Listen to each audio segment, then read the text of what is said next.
திரு ரமேஷ் சேதுராமன், இப்போ தலைவர்கள் எல்லோருமே ஒவ்வொரு கருத்தை தெரிவிக்கிறாங்க, கருத்து கணிப்பை ஒட்டியும் அல்லது தேர்தல் முடிவுகளை ஒட்டியும். இப்போ யாருடைய கருத்துக்கள்ல அதிக நம்பிக்கை வெளிப்படுதுன்னு நினைக்கிறீங்க? எந்த இதுலயுமே நம்பிக்கை வரக்கூடாதுங்கிறதுக்கு தான் இந்த மாதிரியான ஒரு கன்ஃபியூஷன் உருவாக்கப்படுகிறது அப்படின்னு நான் பாக்குறேன். ஏன்னா நமக்கு அரசியல் பார்வையாளராக பல நேரங்கள்ல நமக்குன்னு ஒரு வியூ இருக்கும். Plus or minus 15%. நான் தவறாக சொல்லலாம், சகோதரர் அவர் ஃபீல்டு சர்வே பண்ணியிருக்காரு, அவருமே சரியாக சொல்லலாம். 80%, 85%, 15% அவருதுமே ஸ்லிப் ஆகலாம். ஏன்னா பல நேரங்கள்ல பல வாக்குகள் எப்படி பார்த்திருக்கோம்னாக்க 3000, 5000 இந்த வாக்கு வித்தியாசத்தை, ஒரு சிலதுல இல்ல 2000 வாக்கு வித்தியாசத்தை கூட ஒரு சில கான்ஸ்டிடியூவன்சிஸ்ல இந்த ரிசல்ட் மாறுறதுங்கிறத நம்ம பார்த்திருக்கோம். சோ அதனால நம்ம சொல்லக்கூடியது திமுக வர்சஸ் அதிமுக. ஆனால் எல்லோரும் நம்ம இங்க பொதுவாக அரசியல் இதை கூர்ந்து நோக்கக்கூடியவர்கள் சொல்லக்கூடியது நிச்சயமா நம்ம எதிர்பார்த்தது முதல்ல 8% எதிர்பார்த்த தாவேகா கூட நல்லா பெர்ஃபார்ம் பண்ணிருக்கு. 18% எல்லாரும் ஒத்துக்கொள்ளக்கூடியது க்ளோஸ் டு 20.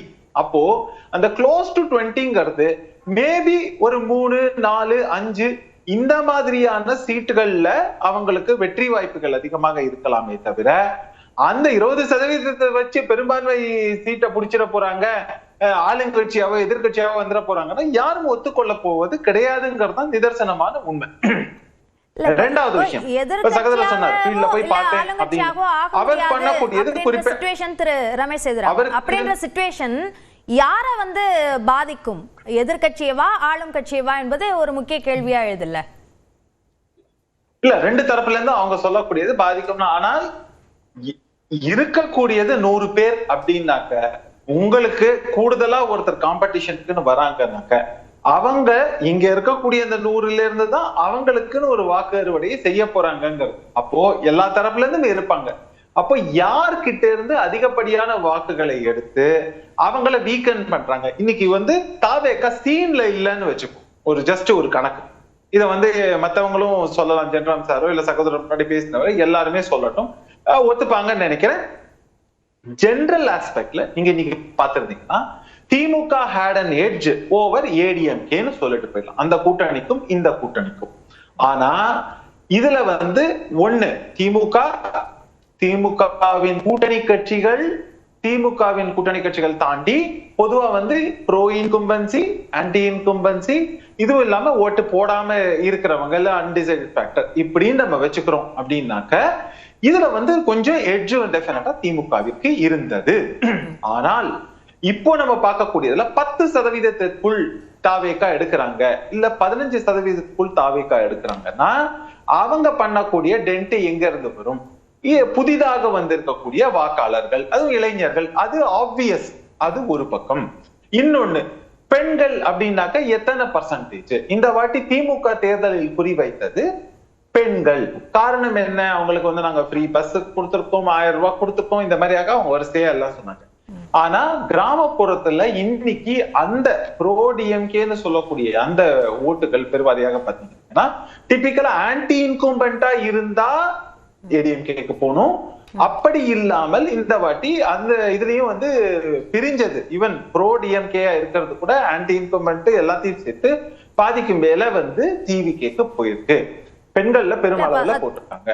அடுத்தது சிறுபான்மை வாக்குகளை குறைவைத்தது அப்படின்னு சொல்றீங்கல்ல, கிறிஸ்தவர்களுடைய பெரும்பான்மையான வாக்குகள் அப்படிங்கிறது திரு ரமேஷ் சேதுராமன், நான் பேசுறது உங்களுக்கு கேக்குதுன்னு நம்புறேன்.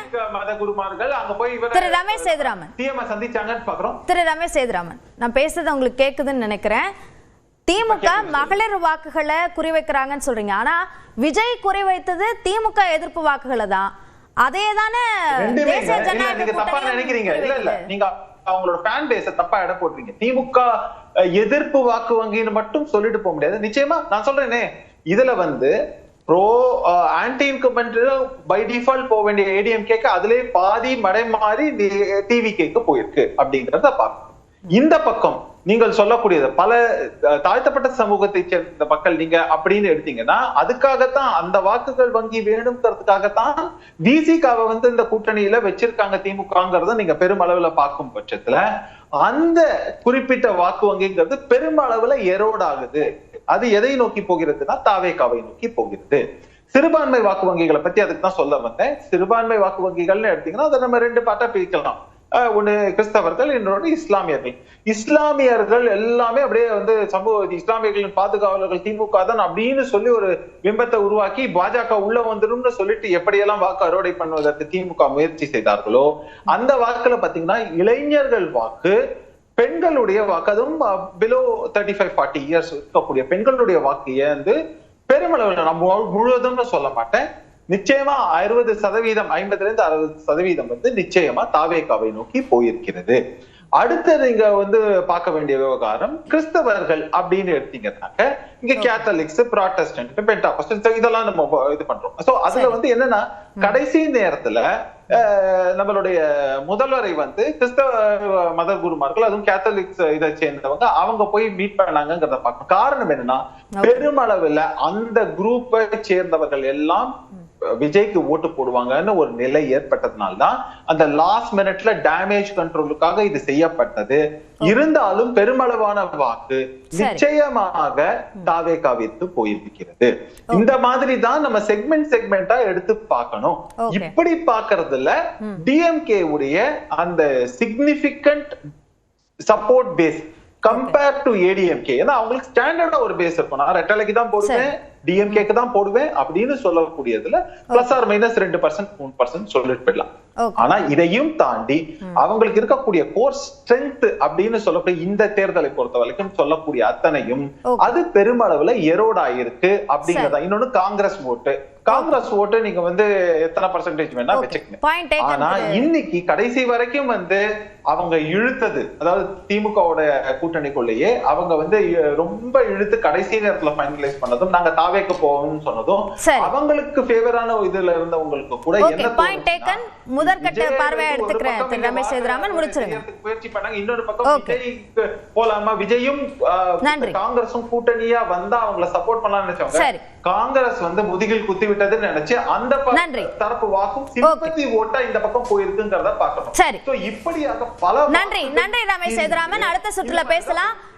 திரு ஜெகதீஸ்வரன், தாவேகாவை பொறுத்த வரைக்கும் அவர்கள் எதிர் வாக்குகள், அதாவது ஆளும் அரசுக்கு எதிரான மனநிலை வாக்குகளை தான் பிரிப்பாங்க, அதனால அதிமுகவுடைய வாக்குகளை தான் அதிகமா பிரிச்சிருப்பாங்க அப்படின்னு சொல்லும் நிலையில திரு ரமேஷ் சேதுராமன் வேற ஒரு கணிப்பை சொல்றாரு. இப்போ அதை பிரதிபலிப்பதாகத்தான் கருத்து கணிப்புகள் வெளியாக இருக்கா?